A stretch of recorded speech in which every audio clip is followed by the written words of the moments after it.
Good afternoon. Let's see, today's Wednesday, April 4th, and we have a long weekend coming up, so no class Friday, no class Monday, and then we come back Wednesday, and then Friday, and then the next Monday we have an exam. So we should just mention that since we're going to be away for a little while here. Monday, April 16th, it's not a Friday exam, it's a Monday exam, so remember that. We're going to cover chapters 7, 8, and 9 on that. So it comes up faster than we think. I will have a review session on the Thursday before that, so next week, Thursday evening, 5:30 over in Lab 114 again, and probably the other usual things. Monday's a holiday, so there won't be a SI next week Monday, but I mentioned it'll be there Wednesday, right? Anything else about that? Okay, so be aware of that. How's the Chem draw going for the Connect problems? I think, not so bad? It's a bad one. It's a bad one. There are a fair number of Chem draw problems. I just want to caution you, I've had some students contact me about having difficulties with the Chem draw, not accepting answers. And one of the things is it's trying to interpret the chemical structure based on how you draw it and the bonds that are there. So some of the things I want to just caution you on, make sure you don't have extra bonds or that atoms are connected properly in one molecule. So when you're drawing things, be really careful about that. When you type abbreviations, and this is a big thing, I noticed on one problem where there was a cyanide group. When you type the text tool and then you start typing an abbreviation on an atom bond, the first letter you type assumes that's the one connected through the bond to the carbon. So if you're typing a cyanide group, a CN, even though it's shown NC left to right, and then the bond to the right, you have to type the C first, and then the N, if you type the CN. If you type NC, it assumes the nitrogen is attached to the carbon, not the carbon attached to the carbon. And that makes a difference. It doesn't understand that. So be really careful about how you type things in, especially if you use abbreviations. Okay, has anyone had trouble with that? I know of one, but I fear others of you are not coming to me with problems with ChemDraw. So, no, it's all working. Okay. All right. We were talking about substitution in chapter 8. I'm going to move into chapter 9, but I just want to summarize a few of the things we talked about last time, and that is thinking about trying to connect all these different features of reactions. So. If you recall, we talked a little bit about these comparisons in how reactions can take place with similar kinds of substrates and reagents. But how to tweak the reaction or control the reaction to go one way or another. Some things we can control really well, and some things we don't have a lot of control over. But it is important to have a good foundation in understanding when I write SN1E1, SN2E2, what does that mean? It means the process of that reaction and how it's occurring. So whenever we have SN1 and E1, the first step is always the same, right? What's the first step in that mechanism? SN1 and E1. Both mechanisms start with the same first step.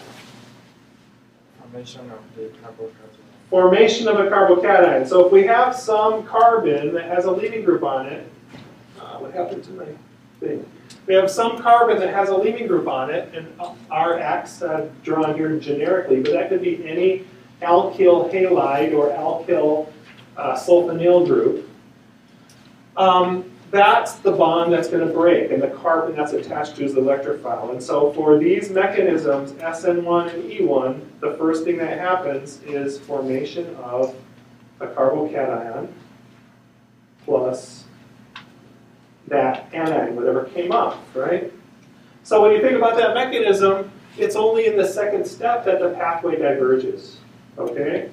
In the SN1, you have some nucleophile, which then attacks or adds to that carbocation. And if it's the elimination, it's acting as a base to take a proton off adjacent to make a double bond. That's the difference. Okay, so the pathway starts out the same, but if you understand the mechanism, the details of the mechanism, then you can think about how the different mechanisms can be controlled by the structure of the substrate and by the specific conditions they're in. Okay, and I know it's a lot of things to piece together. The more examples you see, the better it is for your understanding. So carbocations, E1 and E2, carbocations. For SN1 and E1. For SN2 and E2, those are both one-step reactions. So since it's only one step, the difference in those depends on the nature of the substrate and the ability to reach the carbon with a nucleophile to kick off the leaving group and form a new bond, or the ability to access the hydrogen on an adjacent beta carbon. Okay? So in all cases, the substrate crowdedness is one of the more important factors, and the conditions, particularly if you have a strong base. Okay? In any of the cases, since taking off a proton and doing elimination doesn't require having a crowded or uncrowded carbon with a halide on it, all of the substrates will eliminate if you have the presence of a strong base. So things to think about in strong base: alkoxide, any O- that's not stabilized by resonance or anything, an O-, that's usually a strong base. Weaker bases but better nucleophiles: cyanide, azide, sulfides, things like that. Okay? So if you can review the various concepts, right, the type of solvent can affect the nature of the nucleophile or the ability for a tertiary substrate to ionize to form a carbocation. Okay? Those factors all play a role in that fine balance of getting a reactant to go one way or the other. So we looked at these examples last time. These are examples of a primary, secondary, and tertiary substrate with conditions which favor either a substitution or an elimination as the major product, not necessarily exclusive, but as the major product. So in a primary substrate, the halide carbon is readily accessible for a nucleophile, particularly if you have a very good nucleophile. So this will go by a substitution reaction, SN2. Whereas in this case, we have an alkoxide with a very bulky base. Actually, this is a tertiary butyl group. It's very large and bulky. Harder to do substitution, but it's strongly basic, so it will go by an E2 mechanism. So substitution versus elimination. Substitution versus elimination, right? This is a stronger base than this. The stronger base, remember we talked about carboxylate, is a weaker, much weaker base. So it has a better chance to do a substitution on this case. And then a tertiary substrate can't do direct substitution SN2 at all. But in the absence of any base at all, it could do substitution forming a carbocation first. Or elimination with a strong base, again, probably an E2, it doesn't matter. It doesn't have to form a carbocation. It can reach a proton here or here easily. Okay? Does that help to bring all this a little bit more together? I'd encourage you, even though we're going to move on and talk about alkynes, continue going back to look at problems, even ones I haven't assigned. Because the more problems you see and the more differences you see between these reactions, hopefully the better that will make sense to you when you see new things. Okay? I have a few other examples here for reactions. I want you to take a second and come up with the structure that's the final result after these two steps for each of these. Okay? And then we'll talk about them. One thing I didn't put too much on those summary charts is, of course, the stereochemical consequences of the particular mechanism that reactions proceed through.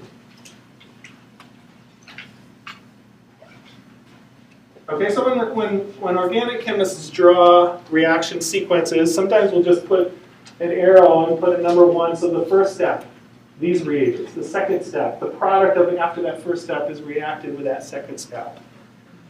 And that's what I've done here.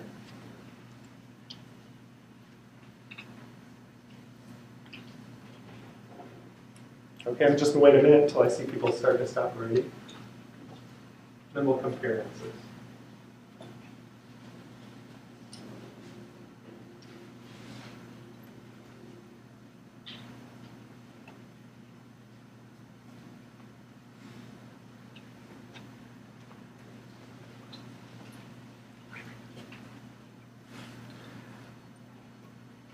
Now, there are a lot of abbreviations here on the left. Does anyone not understand any of the abbreviations I put on this page?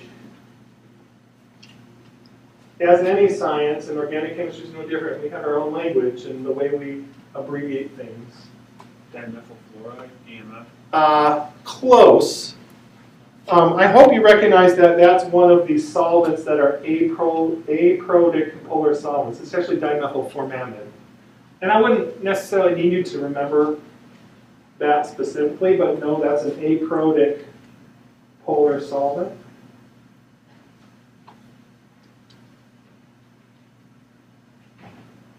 Okay. I use some abbreviations which your book hasn't really been using either. So ET3N, what do you think that means?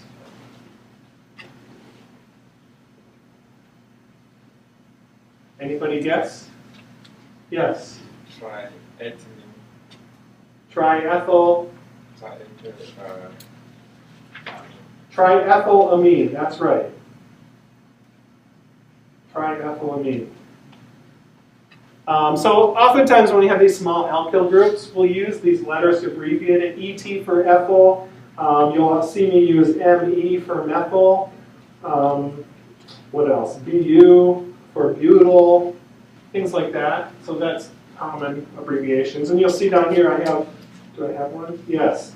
NaOTBU and TBUOH. What do you think that little T stands for? Tertiary butyl. Okay, tertiary butyl. So hopefully that gives you an idea about what those mean, right? So let's take a look at these examples of reactions. I've drawn stereo chemistry. I've shown these are all this cis alcohol on that ring. Okay, and there are consequences to these reactions. So when I react this with para-toluene sulfonyl chloride in the presence of triethylamine, what happens?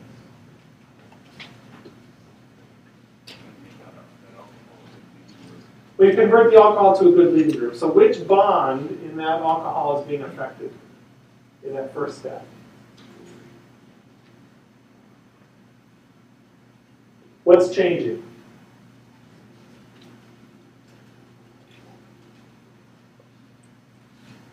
Are we changing the carbon-oxygen bond? The oxygen-hydrogen bond. That's right. We're just simply replacing the hydrogen for that para-toluene sulfonyl group. Okay. So remember the details. This comes here, and the chloride comes off, and you generate in the process HCl. All that the triethylamine is doing is acting as a base to neutralize the HCl. We form triethyl ammonium hydrochloride. Your book uses pyridine to do that, but any tertiary amine base like that will work. So the product of that first step would look like this, where this is coming up. And we haven't changed the oxygen, but we have an O-tosyl group. I'll draw it out for you. So if I don't run out of space here. Come on, draw. That's an oxygen. Never mind. I won't draw it out. It's a tosyl group. It's a sulfur sulfonyl group. SO2, I'll just say R. That's now a good leading group.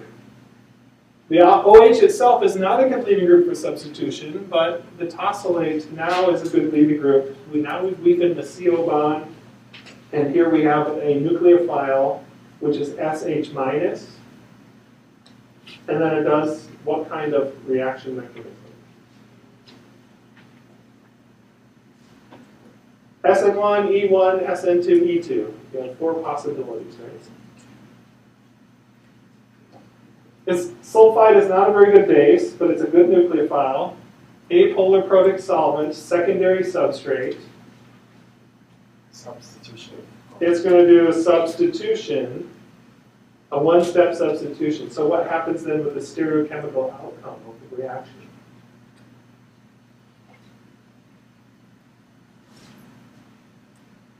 Sulfide will react on the opposite side underneath and kick off the leaving group, right? So the product will be inverted in the stereochemistry where we change the bond. So here the methyl group is up. Here the sulfide adds to the bottom. Okay, would you be able to work through that yourself? So okay, think about each of those steps. So after step 1, we just replace the OH with the O sulfonate. And then in the second step, we do an SN2 substitution with the nucleophile that's in that particular reaction. Okay, since it's SN2, it's inversion of the stereochemistry. Since we have it fixed and known already in the product, it's a stereocenter. At least in the cis and trans on the link. Okay? How about the second example? Notice the second step is exactly the same. So that's easy, right? You know that. What happens in the first step now?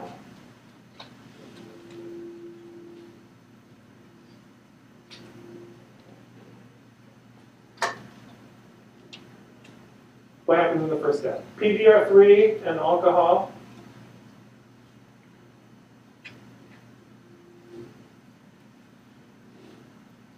I can wait to. Someone should say it. Not you. You answer all the questions. PBr3 and alcohol. It turns the alcohol into what? All these are trying to make a good leaving group, right? So OH becomes bromine, right? So we convert the OH to the bromine, and that's also a stereoselective or a stereospecific process, right? The stereochemistry of the alcohol and the bromide is inverted completely. Okay, so when you actually do that first step, the product generates a leaving group, now in this case OH to Br, but now the Br is down, not up. Okay, so then when we do the second step, the conditions are the same for an SN2 reaction. Same nucleophile. Okay, that's going to come from the top and kick off the bromide. And so the product is the opposite of what we got in that first reaction example. You see how that's different? It all depends on how I change the OH into a good leaving group. One keeps the stereochemistry the same, that's this top case. And another way allows me to make the OH into a bromide by inverting the stereochemistry. So we can control the direction of the stereochemical outcome. Even though we have the same functional groups in the product, right? We can control the stereochemistry. Okay, and in the last case, look, the first step is the same. What's the product of the first step? Bromide.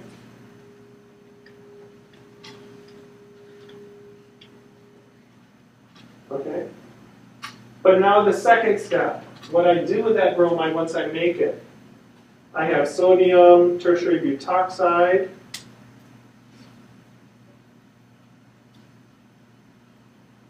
dissolved in tertiary butanol,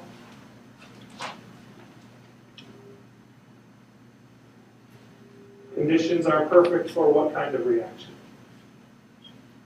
Elimination, that's right. You should always, whenever you see alkoxide, I think, unless it's very explicit that I'm talking about a substitution reaction, most likely it's going to do elimination. In this case, a bulky base.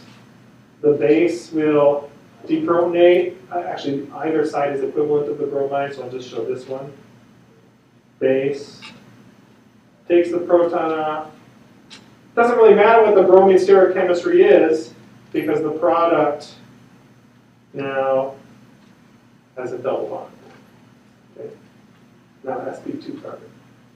So that shows you some of the examples of how the conditions and how we actually, if we're talking about from an alcohol to make it into a leaving group, how we control the stereochemistry of that.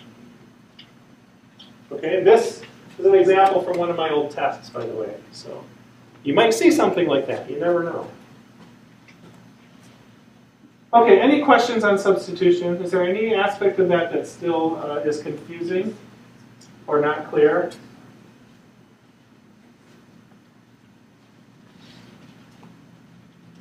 And if there was methyl on that, where that along with the hydrogen, it would have to be anti-ferric planar. That's right. So yeah, good point. So the question was, in this elimination, the hydrogen has to be anti-periplanar, and in a six-membered ring, in order to do that, or in any ring actually, they would have to, the proton that comes off has to be specific to the one opposite in the bromine. If I gave you a more fancy cyclohexane where there were different groups in the way, that couldn't eliminate. Remember when we talked about elimination reactions? That six-membered rings, stereochemistry actually can matter a lot. Question? What is the base doing in that third reaction? The base is deprotonating a beta hydrogen. So, let me clean this up a little bit. Sorry. So if I have any of these as a leaving group, okay, the base has to take off a hydrogen. It could be either this one or this one. They're both basically the same, right? In beta position to your leaving group. So that's substitution chemistry. This is the alpha. That's where the bromine is attached, and this is beta. Okay, and that's where the double bond is formed. So the base is deprotonating. It's taking that proton off so that the electrons can flow down, and then the leaving group leaves. That's how it forms a double bond. Make more sense now? Okay. Any other questions? Okay. Great. Well, let's move on a little bit and talk about hydrocarbons again. We've talked about all these functional groups now. Alcohols, halides, tosylates, and the kinds of reactions we can do with it. And we've talked about alkanes, which essentially are inert, and we've talked about alkenes and all the types of reactions we can do with alkenes. All right, this chapter deals with alkynes, the carbon-carbon triple bond. And so if you think about a carbon-carbon triple bond, can you draw any analogies to anything else we've covered previously?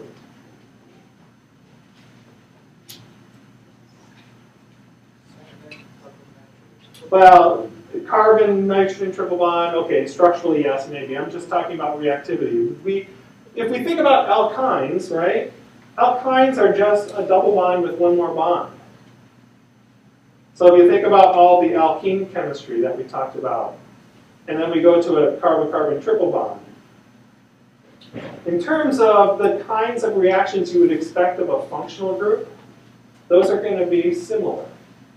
And indeed, what I think you'll be happy to see is that a lot of the chemistry we talk about in this chapter dealing with alkynes is very much the same as the chemistry of alkenes. It's just that now we have two pi bonds to do reactions with instead of one.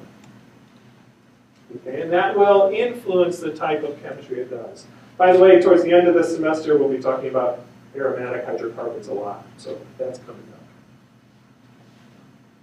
Okay, so let's think a little bit about triple bonds, alkynes, and specifically we're talking about carbon-carbon triple bonds. And some of the sources. So some of the earliest examples of alkynes, well, the earliest example I think that people were able to make is acetylene.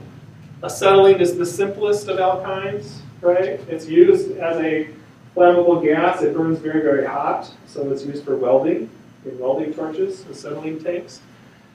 And in the 19th century, they were used for light. Acetylene was used for light because it was easily transported in the form of calcium carbide. if you take calcium oxide and react it with basically charcoal or graphite, heat that up, you generate calcium carbide. This is the calcium salt of acetylene. Okay, CaCa2, and structurally it's essentially the dianion of acetylene. That reacts with water, as you can imagine. This is a pretty good base. It'll pick up a proton from water, but this is a stable solid. It's very stable, and miners, when they went down to work in the mines before electricity, right, they would use these carbide lamps to light their way. So they have solid calcium carbonate, it mixes with water and generates acetylene gas, and that gas is lit, ignited to form a light and a flame, and so they use these to see their way around. Another way, like making small alkenes, small alkynes could be made by dehydrogenation through heat, although practically if we want alkynes within more complex and complicated organic structures, we need to have more controlled and better ways to make it. Just like we have ways to make double bonds, okay, in a more controlled way than just taking hydrocarbons and heating them. We can do that with alkynes as well. So the simplest of alkynes is the 2-carbon alkyne acetylene, or ethine. So we think about naming the compounds. Names for alkynes, very similar to how we name alkenes, except instead of an ene ending, we put a yne ending for alkyne or triple bond. So ethine would be the smallest. If it's 3 carbons, it's propyne. Once you get more than 3 carbons, now you have the possibility for multiple positions, just like when we talk about double bonds. The triple bond could be on the end of a 4-carbon chain, and we have to put the number for where the alkyne starts, 1-butyne or 2-butyne. And don't be confused with how I'm drawing these. So you'll notice I'm drawing these straight. Keep in mind that although it's not bent, there's a carbon here, a carbon here, and a carbon here. Okay? Sometimes it's hard to see that because it's just a straight line. If I'm not actually drawing the atoms, it's harder to distinguish that. I draw it that way because, actually I should ask you, why do you think I'm drawing it this way? Yeah, the sp hybridization of the carbon is linear. It's 180 degrees between bonds. And so even when I'm drawing these line structures, it just looks it's a better representation of the structure in this linear geometry. So this is a carbon, carbon, carbon, carbon. So please be careful about that. I see it's a common mistake that comes up a lot. The rules for naming alkynes are essentially the same as naming alkenes. And when you have carbon-carbon multiple bonds, there's no preference or precedence or priority for one over the other in terms of orders and naming. It goes simply by the number. So alkene has the same level of priority as an alkyne. So in this case, in this molecule, it's, remember, that's carbon, carbon, carbon, carbon. This is well, it's not an octene or an octine, it's both.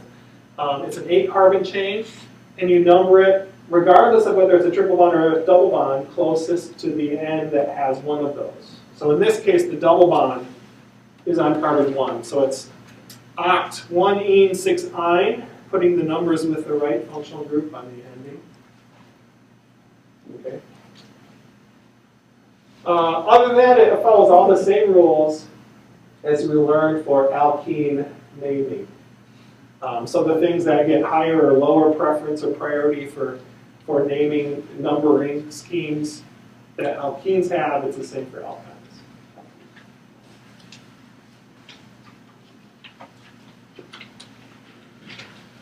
Well, let's take a look, more careful look at this structure. This is the structure of acetylene, and remember it's sp hybridized, sp. So the carbon here that I've shown in acetylene, each of those carbons has 2 p orbitals, unhybridized.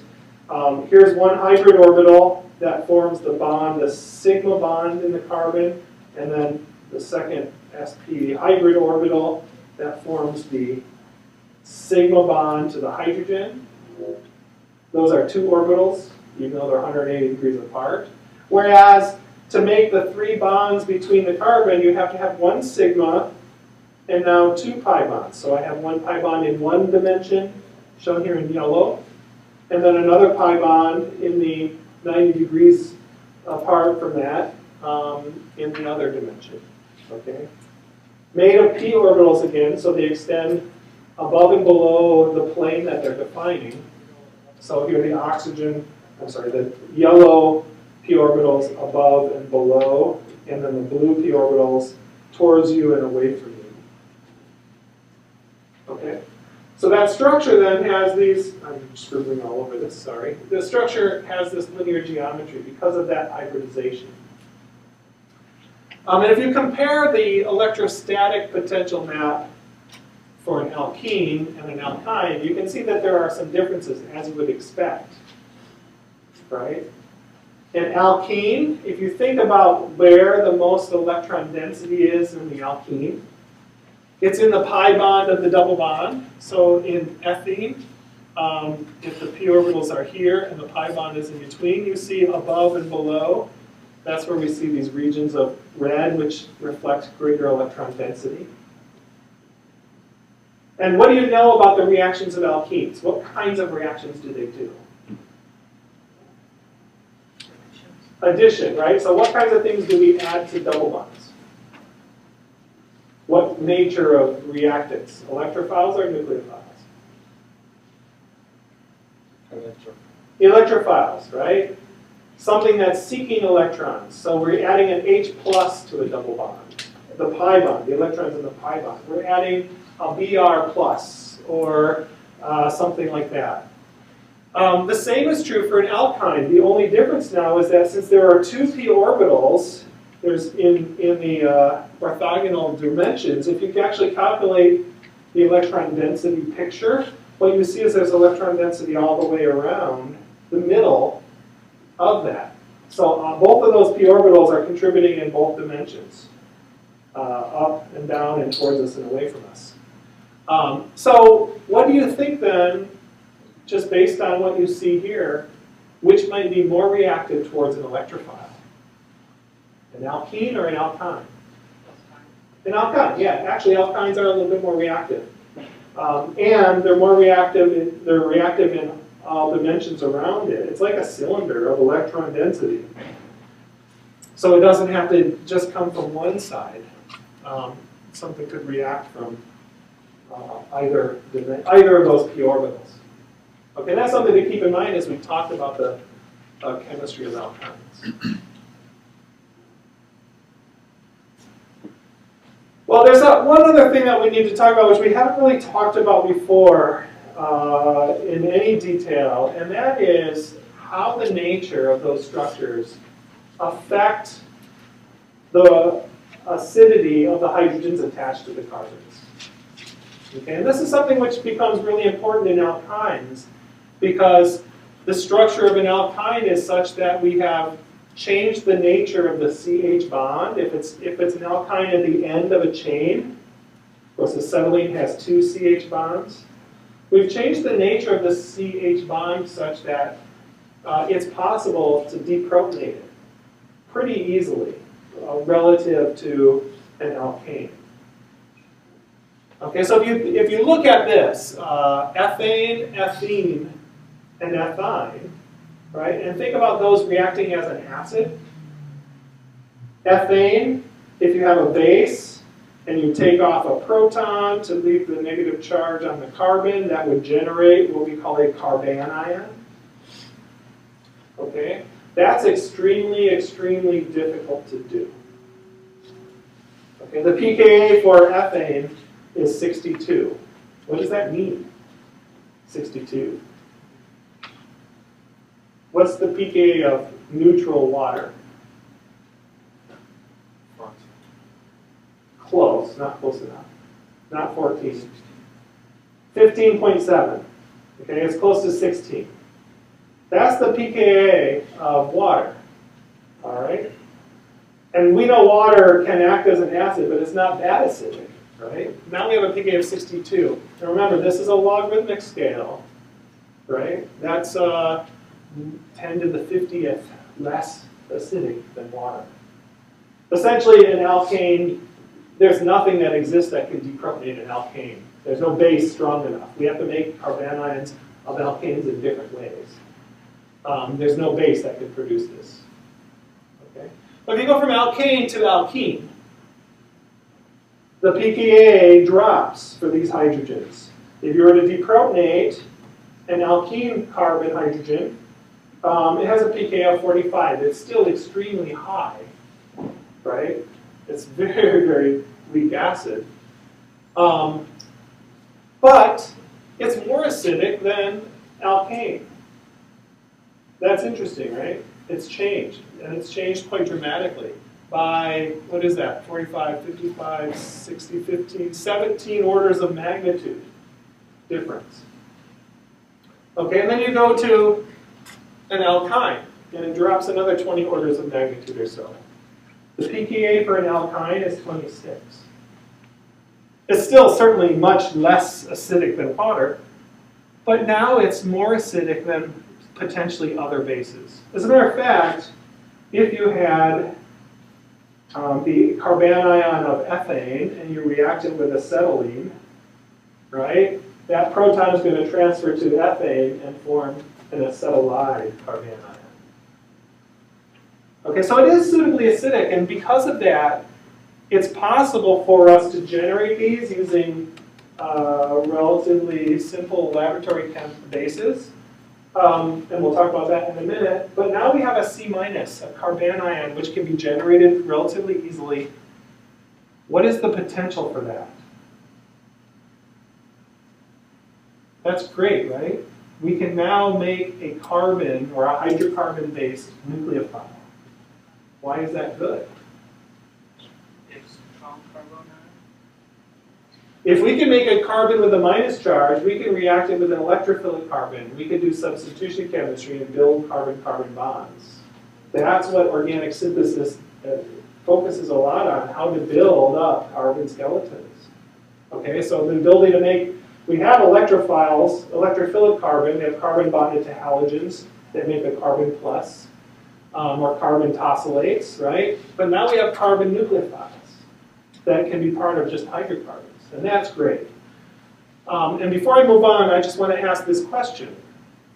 Why does the acidity change like this? Why does it drop? Alkane acidity is very, very low. It gets more acidic. pKa drops to 45 if you make it a double bond. And it gets even more acidic if you make it a triple bond between the carbons. What's changing? Electron density. The electron density. Pulling it towards the center away from the hydrogen bond, like the bond. Yes, and how is that electron density changing? Localizing on the high bond. What kind of orbital is the hydrogen attached to in each of these cases? It's a sigma bond, right? A sigma bond, but what kind of orbital on a carbon? So if you think about this sigma bond in ethane, we have an orbital donated, we have the s orbital from the hydrogen, and we have an orbital donated from the carbon. What kind of orbital is that? Huh? You're close. sp3, that's an sp3 orbital from the carbon, right? How about the alkene? It's an sp2 orbital from the carbon. And the alkyne, it's an sp orbital. The orbital changes, right? So if you think about the ability for the proton to come off and now generate an orbital containing a lone pair on the carbon, this is an sp3 orbital, this is an sp2 orbital, this is in an sp orbital. What's changing about the nature of the orbital?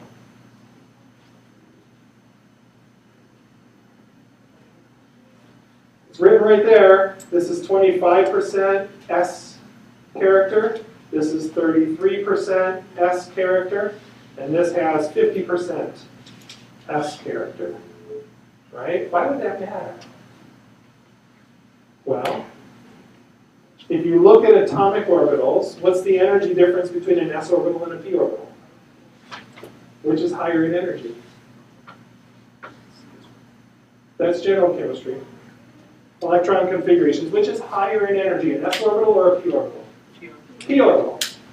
So if your electrons are residing in something which is 25% s and 75% p, it's going to be higher energy or less stable than electrons which are residing in an orbital which is 50% s and 50% p. That's part of the change here. We changed the nature of the orbital the electrons are residing in when we make that carbanion. And so the hybridization is really what is reflecting this difference in the energy of the overall negative charge we've generated. It's lower in energy if it's got more s character in the orbital the electrons are residing in. Okay? The bottom line is, alkynes are acidic enough and the anions are stable enough, not I would say they're stable compared to hydroxide, but they're stable enough compared to other alkanes and alkenes that we can generate them pretty easily and use them. And that's the good thing. And so if you think about the types of acid-base reactions with an alkyne, since a pK of 26 is not that low, we need a base which is strong enough or stronger than the acetylide ion to make it. And so if you go all the way back towards the beginning of the class, acid-base equilibrium, right? If you think about water, neutral water, would this reaction take place? Acetylene plus water to form acetylide anion plus hydronium ion? No. Hydronium ion, protonated water, has a pK of 1.7. That's the conjugate acid, right? So which of these, pK of 26 or pK of 1.7, which is the stronger conjugate acid or acid? Obviously, that's the stronger acid. Equilibrium lies on the side of the weaker acid. Okay? If you look at the acid-base reaction with hydroxide now, pK of 26, okay, and the base, and then you form the conjugate base, which is our acetylide ion, and water is the conjugate acid, pK of 15.7, it's still much stronger acid than acetylene. Right? So that even hydroxide isn't strong enough to deprotonate an alkyne. We need a stronger base. And one of the good bases that we use is the anion of ammonia, NH2 minus, not NH3. NH3, if you form that conjugate acid, that would be ammonium plus, and that won't do it. But NH2 minus, usually with a sodium or potassium ion as the counter ion, is definitely stronger. It's about 10 orders of magnitude weaker acid than acetylene, ammonia is. Okay, so this is a common base that we use, and some variants of this, and there are actually a number of stronger bases, but I think your book focuses on this one, and it's a good one also. You react an alkyne which has a CH bond with sodium amide or potassium amide, you can generate the acetylide ion. And 10 orders of magnitude in difference between the pKa's means it's going to be, the equilibrium will lie pretty far to the right. Okay, almost exclusively. So, we have a base now which can deprotonate alkynes and generate carbanions, and this is what we can do with it. Okay, it doesn't really matter as long as you have a carbon triple bond. Here's our triple bond again. That now has a CH bond, so it has to be what we call a terminal alkyne, an alkyne at the end of a chain. That can be deprotonated by sodium amide in the first step to generate a good nucleophile. And then if we react that with an alkyl halide, it will undergo nucleophilic substitution with a halide. So we can generate now a new carbon-carbon bond. This bond we have generated, and we have now taken a organic molecule which is 4 carbons here, and now we have an organic molecule with 5 carbons. Okay, that's really powerful. It's a powerful reaction for synthesis. Okay, so what kinds of things could you do with that? Well, all kinds of things. You can use alkynes as starting points to build all kinds of structures. Okay, but there are some limitations to this, right? This process to use alkynes as nucleophiles in substitution reactions, what is the limitation of that?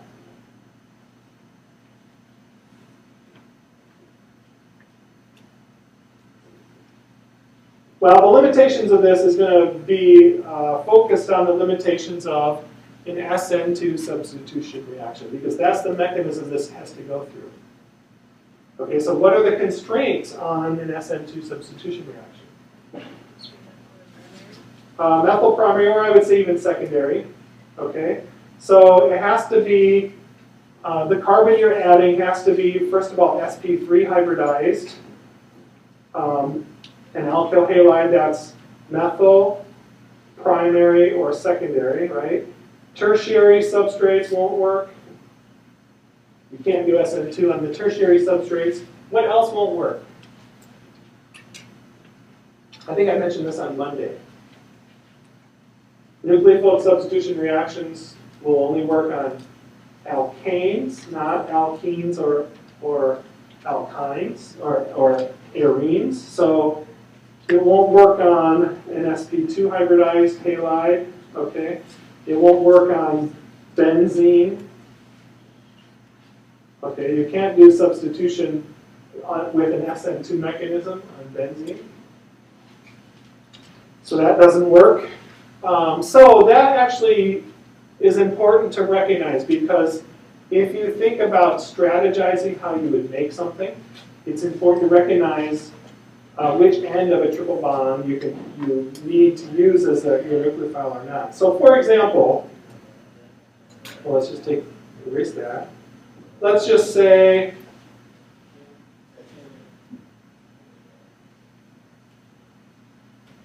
okay, I want to make this alkyne by using some kind of acetylide nucleophilic substitution. What alkyl halide and what alkyne, terminal alkyne, would I use to do this?